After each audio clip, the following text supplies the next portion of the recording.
Si te gusta nuestro contenido, te invitamos a darle like, suscribirte y compartir. Nos ayudarías bastante. El movimiento de las Beguinas marca para la historia del cristianismo la primera ocasión en que las mujeres asumieron un papel preponderante en una organización espiritual. Hacia comienzos del siglo XIII, las mujeres europeas tenían unas oportunidades vitales bastante limitadas. Casarse o vestir santos eran las únicas salidas socialmente aceptables. Pero en las ciudades había más mujeres que hombres, y la capacidad de los conventos era limitada. Las beguinas surgieron, en parte, como una tercera solución. Para el movimiento no tardó en dar terreno de cultivo a la herejía. Poco antes del 1200 habían empezado a formar pequeñas comunidades en orillas del Rin en los Países Bajos, Francia y Alemania. Se consideraban pertenecientes a una hermandad religiosa, pero no hacían votos excepto el de castidad.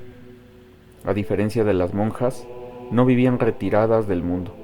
Al contrario, las casas comunales se habían en medio de las poblaciones y participaban en la actividad con la elaboración de artesanías y el cuidado de enfermos.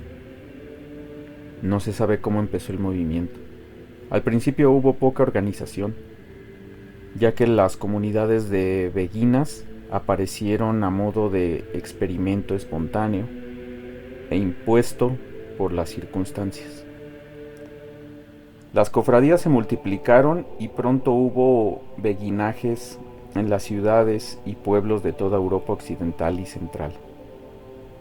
El nombre de beguinas, según algunos, deriva de albigenses, que es otra manera de referirse a la herejía de los cátaros. Lo cual extraña porque ciertamente las nuevas comunidades no tuvieron que ver con estos. Hubo también algunas hermandades masculinas. Sus miembros se llamaron beguinos en el sur de Europa y vegardos al norte de los Alpes. La Iglesia no tuvo una política definida desde el primer momento, aunque desconfiada por haber nacido el fenómeno sin su autorización y con un evidente afán de autonomía. Se sospechaba que las hermanas discutían ideas heréticas y además no ocultaban su simpatía hacia corrientes similares de Fraticelli y franciscanos espirituales, a su vez dudosas por su contacto asiduo con la plebe y su estilo de vida humilde y piadoso, bien diferente de la nada apostólica que llevaban los altos dignatarios de la Iglesia.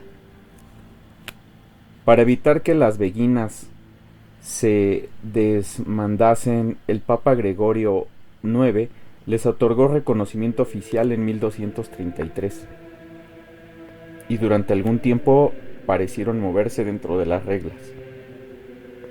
En 1264, el rey Luis IX fundó en París una casa de beguinas. Al mismo tiempo, sin embargo, numerosos grupos marginales o totalmente heréticos desafiaban el magisterio de la Iglesia en toda Europa. Y la tolerancia de las autoridades ante la relativa independencia de las beguinas empezó a desvanecerse. Cierto que empezaban a explorar ideas heterodoxas, como las enseñanzas de Pierre Olivier, franciscano espiritual que denunciaba la creciente corrupción de la Iglesia. Algunas obras del hereje Amalrico de Baena, aunque oficialmente quemadas en 1210, se habían conservado y estaban siendo estudiadas por las beguinas, que además cultivaban el misticismo o experiencia de la unión directa con Dios. Los místicos suelen moverse al filo de la ortodoxia y no pocos han cruzado la frontera. La beguina Mechilde de Magdeburgo, una de las cimas de la mística cristiana del siglo XIII con su tratado de la luz caudalosa de la divinidad, consiguió permanecer dentro del magisterio instituido. Pero la noción de que unas mujeres discutieran de teología era irritante para muchos hombres de iglesia, y más si se les ocurriese de albergar ideas heréticas, que fue el pretexto esgrimido contra ellas. En Francia, el Concilio de Lyon, en 1274, prohibió el movimiento, pero no hubo mucha reacción. Los espirituales, ayudados por las beguinas y otros ciudadanos, formaban una oposición muy popular en Midi francés. Otro concilio reiteraba la condena desde Brisers. En 1313, una insurrección cuyos focos fueron Bisiers y Narbona expulsó a los franciscanos favorecidos por las autoridades e instaló en su lugar los espirituales. 3 años más tarde, cuando fue entronizado el Papa Juan XXII, este se propuso acabar con las beguinas para ir minando el seguimiento de los insumos espirituales. Tras la prohibición papal entró en escena la Inquisición. Las beguinas tuvieron que someterse a la autoridad del Papa. Algunas se negaron y fueron quemadas.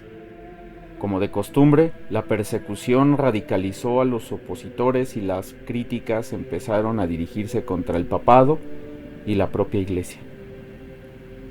Los inquisidores actuaron con eficacia y no quedó mucha oposición en el sur de Francia después de 1325.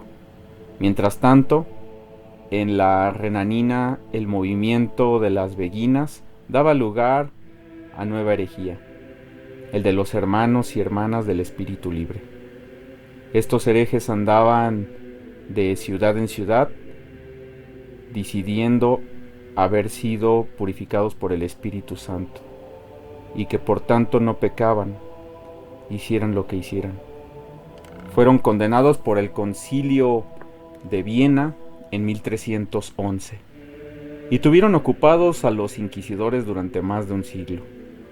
Las beguinas supieron ese periodo tenebroso y siguieron a hacer las paces con la Iglesia. Algunas comunidades sobreviven en Bélgica y Holanda, testimonios vivos del primer ensayo de liberación femenina ocurrido hace 800 años.